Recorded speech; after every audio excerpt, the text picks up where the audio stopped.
Le podcast de Yumna Tarazi, un espace pour les femmes entrepreneurs francophones dans le monde qui incarnent leurs rêves dans la réalité. Ici, on parle de leadership incarné, des erreurs qui freinent la croissance et de comment les dépasser, des clés concrètes pour bâtir un business prospère sans te trahir, sans t'épuiser et au service de ton accomplissement et de ta réalité de femme. Ici, on ne copie pas des modèles, on crée les siens, parce que le monde de demain sera féminin. Aujourd'hui, j'ai envie de parler d'un sujet qui touche énormément de femmes entrepreneurs, mais les femmes tout court, même de manière très générale. Un sujet assez tabou, qui est quand même encore rarement abordé, c'est l'argent. Alors, je ne voudrais pas l'aborder sous un point de vue marketing, non pas comment l'argent bloque les femmes dans une stratégie marketing, dans des tunnels de vente, dans les offres, etc. C'est pas à ce niveau-là que je veux parler d'argent parce que justement, quand on parle d'argent, ça se situe en général à un niveau beaucoup plus profond. Et je veux parler de ce qui se passe intérieurement, dans la femme, quand l'argent commence à entrer dans l'entreprise.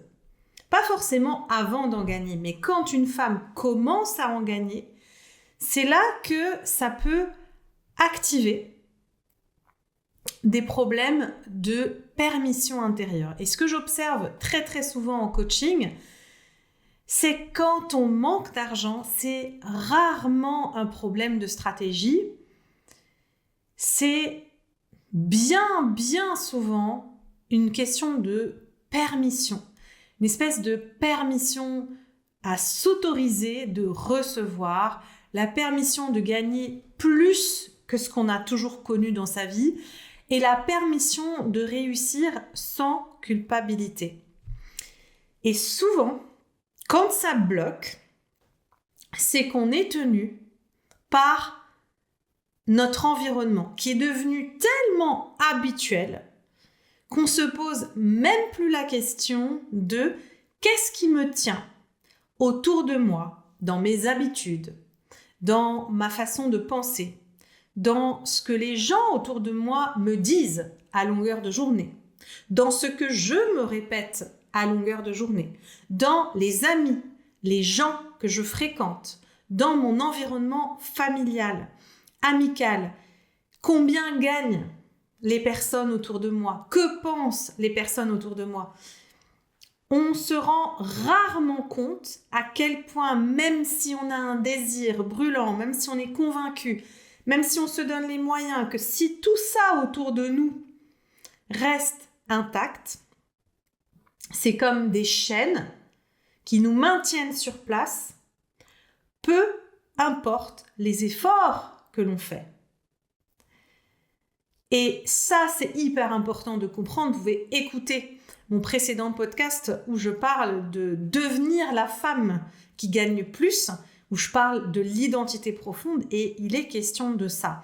Mais aujourd'hui, on va vraiment parler spécifiquement de ce qui peut bloquer le fait de gagner plus d'argent, de quel est le rapport des femmes à l'argent et le tabou qu'elles peuvent entretenir. Donc c'est fascinant parce que moi, toutes les femmes, sans exception que j'accompagne, elles vont me dire au début « Mais moi, j'ai aucun problème avec l'argent, je suis prête à en gagner, seulement ça n'arrive pas. » Mais ce « seulement ça n'arrive pas » implique qu'on a un problème avec l'argent.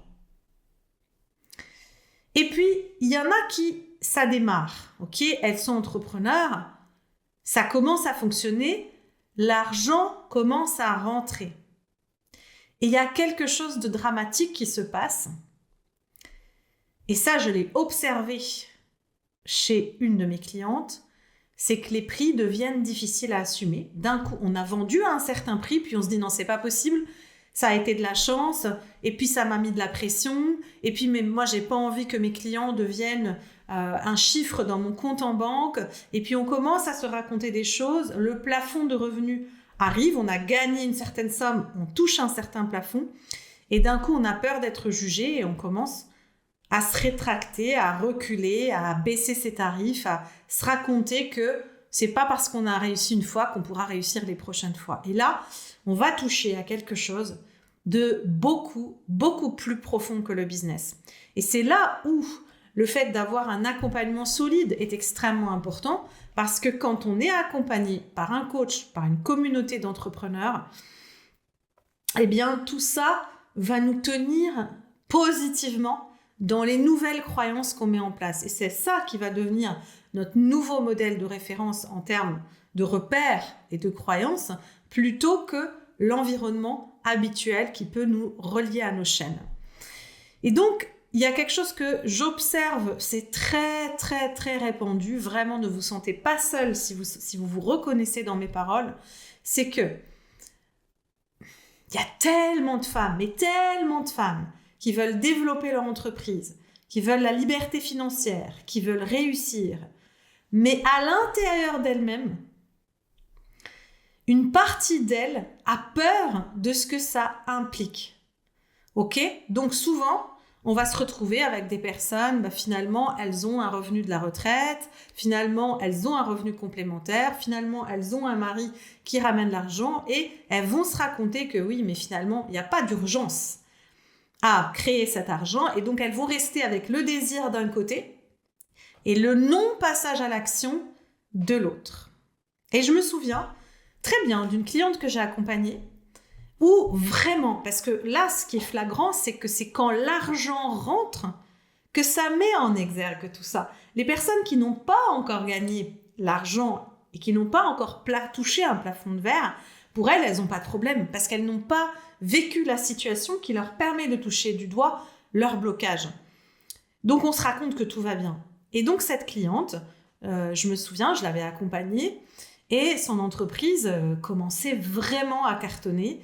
Et elle avait commencé à faire ses premiers mois à 10 000 € et elle était dans l'angoisse. C'est-à-dire, c'est exactement ce qu'elle voulait au moment où elle est rentrée dans le coaching. Elle me dit, moi, si j'arrive à atteindre les 10 000 €, ça va être fou. Et elle atteint les 10 000 € au bout de quelques mois de coaching. Et là, elle commençait à stresser. Elle ne se rendait même pas compte qu'elle faisait 10 000 € par mois. Et elle était dans l'angoisse et elle me disait, en fait, ça augmente mon niveau de stress. C'est plus ça marche, plus ça augmente mon niveau de stress. Alors, objectivement, on regardait le nombre d'heures qu'elle faisait, on regardait comment elle travaillait, et elle avait un planning tout à fait honorable. Elle n'était pas en surmenage. Oui, elle travaillait plus, elle avait plus de clients, mais parce qu'elle avait de la place dans son planning. Ça venait pas se rajouter à un planning déjà surchargé. Donc, c'était vraiment cohérent. Le temps où elle passait à travailler était vraiment cohérent et c'était pas le souci. Et quand on a creusé dans le coaching, on a mis le doigt sur le fait que dans sa famille, personne ne gagnait bien sa vie. Et l'argent avait toujours été associé à ce genre de phrases comme « les riches sont arrogants »,« quand on a de l'argent, on change, on n'est plus la même », que l'argent pouvait rendre les gens mauvais. Et donc, ça c'était vraiment un moment très fort, quand on a mis le doigt sur le fait qu'une partie d'elle associait la réussite au fait de devenir quelqu'un de mauvais. Son système nerveux a levé les résistances pour la protéger. Parce que bien évidemment que si son être entier pense qu'elle devient quelqu'un de mauvais, il fallait que son système nerveux la protège de devenir quelqu'un de mauvais. Donc, d'éviter de gagner ses 10 000 € par mois, voire plus. Donc, l'entreprise ralentissait. Et à ce moment-là, ce moment où elle prend conscience, en fait, a mis quelques semaines avant qu'on puisse mettre le doigt sur ce qui se passait. Entre-temps, le temps de prendre conscience de tout ça, après les 3 mois de 10 000 € de grâce, les ventes ont commencé à devenir irrégulières. Elle a commencé un petit peu à saboter certaines opportunités avec toujours de bonnes raisons à l'appui. Et ce n'était pas conscient de sa part, c'était inconsciemment. Et grâce au fait qu'on a pu éclaircir ce point, mettre le doigt sur le vrai problème, elle a pu redresser la barre et même finir le coaching avec des mois à bien plus que 10 000 euros. Et puis, il y a un autre phénomène que j'observe aussi très souvent, c'est cette culpabilité de vouloir toujours plus. Moi, je travaille avec des femmes sensibles, voire certaines hypersensibles, multipotentielles, avec une âme de guérisseuse, avec une âme d'artiste pour la plupart. Et c'est quelque chose qui est souvent, on va dire, conflictuel. C'est chez ce type de profil de femme tellement empathique, tellement au service du monde, qu'elle culpabilise de vouloir gagner plus d'argent. Parce qu'il y a dans cet imaginaire que je vais prendre de quelqu'un, que pour contribuer au monde, pour apporter des belles valeurs dans le monde, pour être dans un monde éco-responsable, ça ne peut pas être compatible avec une richesse personnelle pour son confort personnel. Parce que en tant que femme, on a été éduquée à être raisonnable, modeste, discrète, à pas faire de vagues. Et souvent, on peut vivre cette ambition de vouloir plus d'argent comme étant égoïste et comme étant indécente. Et je me souviens très bien d'une autre cliente, on va dire qu'elle s'appelait Marie, elle gagnait à peu près 7 000 euros par mois. Et pourtant, elle sentait que ça n'allait pas plus loin. Elle a fait une croissance jusqu'à atteindre les 7 000 euros par mois. Et là, ça faisait 1 an ou 2 qu'elle plafonnait avec ce chiffre d'affaires. Et il y avait un blocage. Et donc, quand on a creusé, elle m'a sorti cette phrase que tellement de femmes me sortent. C'est « mais je gagne tellement déjà. Est-ce que c'est vraiment raisonnable de vouloir plus ?» Et là, on voit apparaître une croyance dont on parle rarement, qui est de s'imposer une limite morale. C'est-à-dire, on va se rendre compte que dans notre cerveau, on s'est installé inconsciemment une limite morale. C'est-à-dire, ok, si je gagne 7 000 euros, 8 000 euros, c'est bien, mais si je commence à gagner plus, ça commence à devenir indécent. Ce serait quand même indécent de gagner plus. Je ferais partie de ces femmes indécentes. Comme si ça devenait suspect de vouloir plus, alors qu'en réalité, dans l'entrepreneuriat, si vous n'avez pas le désir d'expansion qui est totalement naturel, vous n'allez pas stagner, vous allez reculer. D'accord ? C'est comme dans la nature, s'il n'y a pas de croissance dans l'arbre qui donne des fruits, c'est que l'arbre est mort. Et n'importe quel arbre continue sa croissance naturelle sans se juger comme étant quelqu'un de suspect, d'avide ou d'égoïste. Et c'est tout à fait normal de vouloir développer son entreprise, de vouloir développer plus d'impact, plus de chiffre d'affaires et de richesse. Ça fait partie de l'équation et ça fait partie des lois de la nature et de l'entreprise. Et beaucoup de femmes, et j'espère que vous en faites partie, c'est d'accepter à partir de cet instant de vous donner la permission de désirer plus.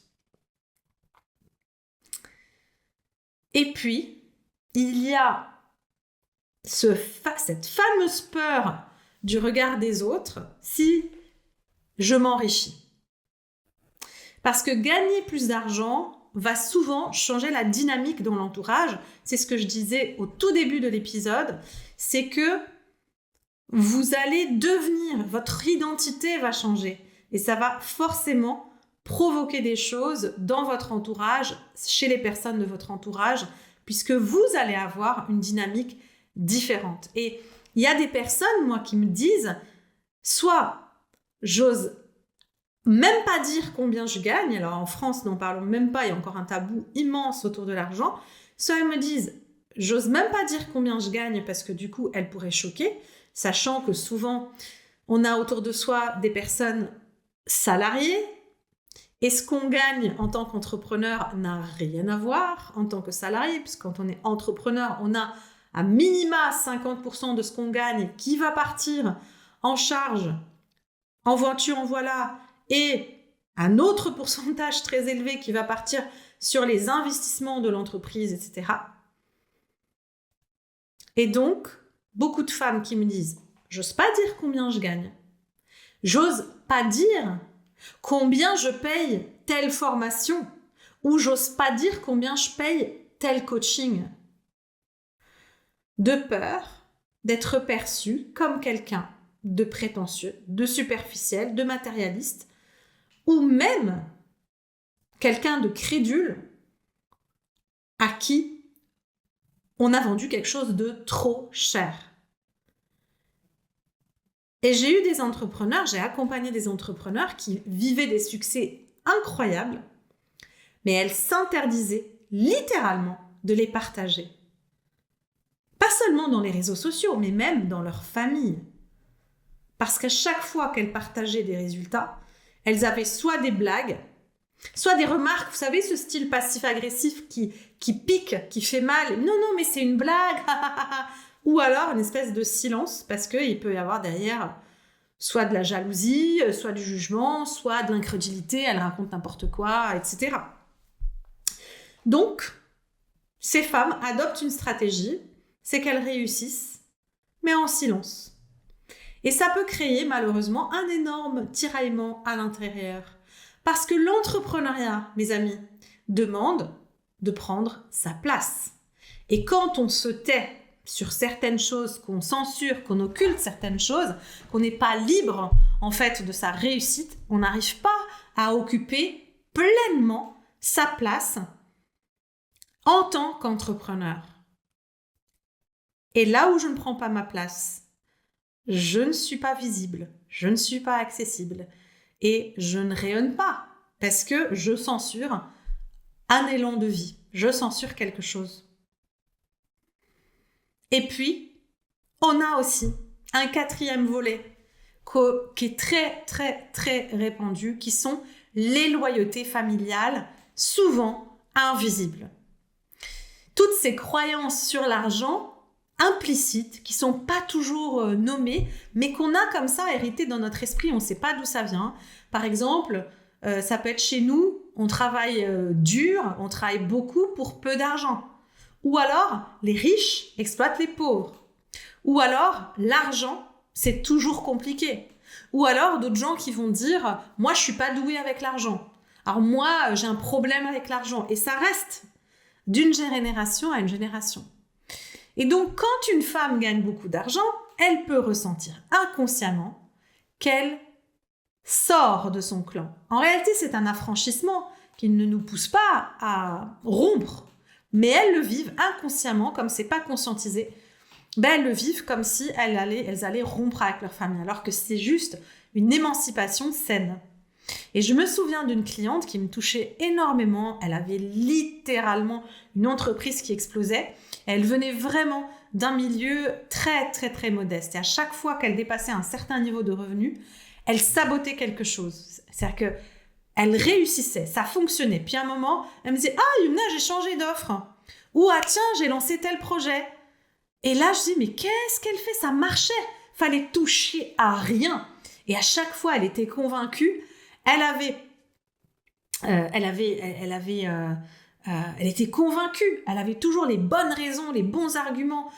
Elle était presque sur le point de me convaincre. Et moi, je dis, il y a un problème. C'est symptomatique de quelque chose, ce comportement, de vouloir changer quelque chose qui marche et dans lequel elle s'épanouit et qu'elle avait toujours voulu.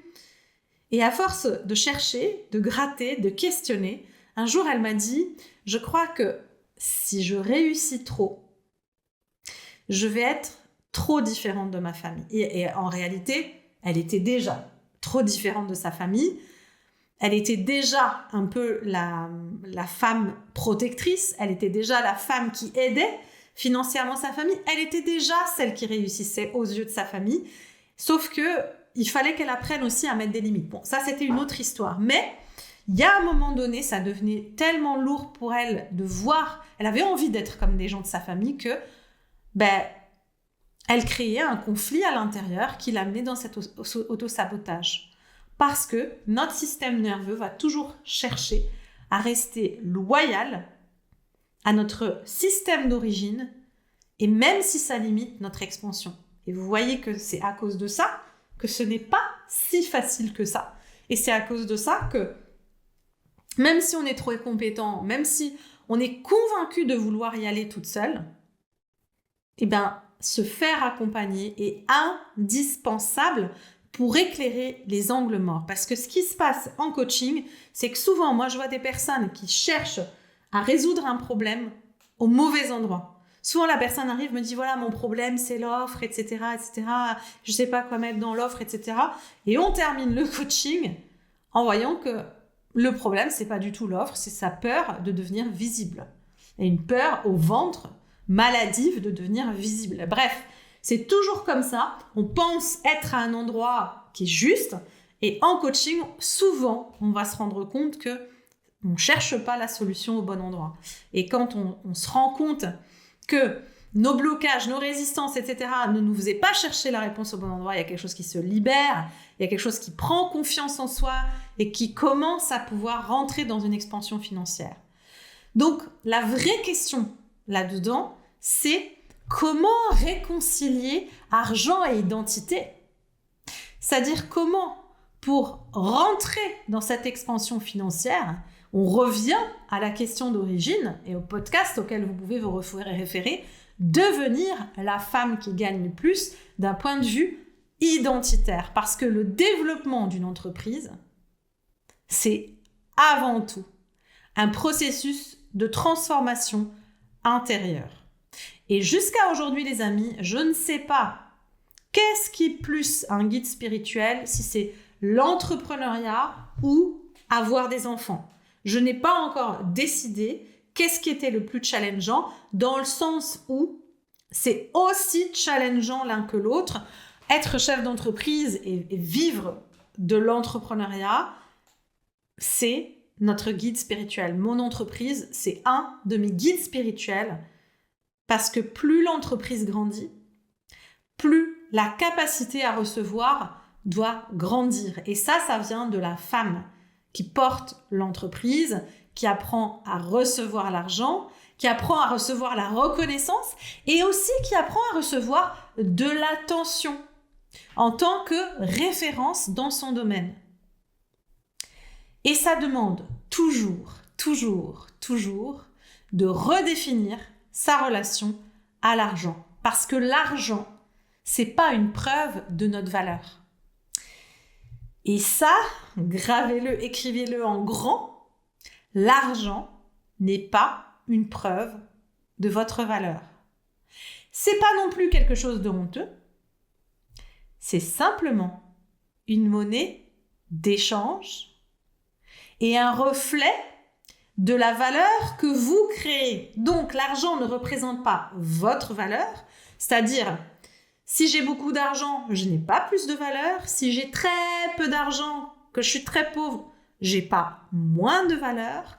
L'argent représente la valeur que l'on crée, c'est-à-dire la valeur que l'on sort de soi-même. Une valeur qui n'a rien à voir avec notre personne, mais qui a à faire avec ce qu'on sort de soi-même pour aider les gens. Ça s'appelle une monnaie d'échange avec une énergie d'échange.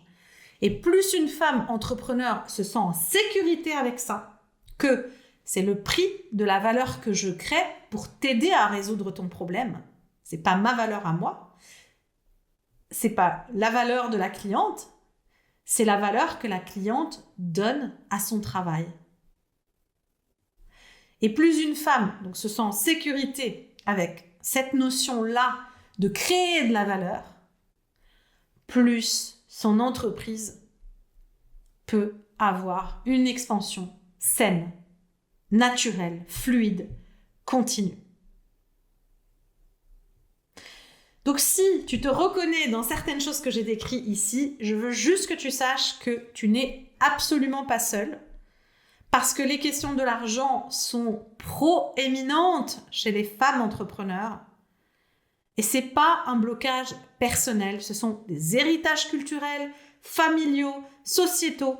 Et la bonne nouvelle, c'est que ça peut évoluer, ça peut se transformer. Plus on met de la conscience sur ces mécanismes et plus on crée une nouvelle relation à l'argent, une relation qui est plus saine, plus libre, plus sereine.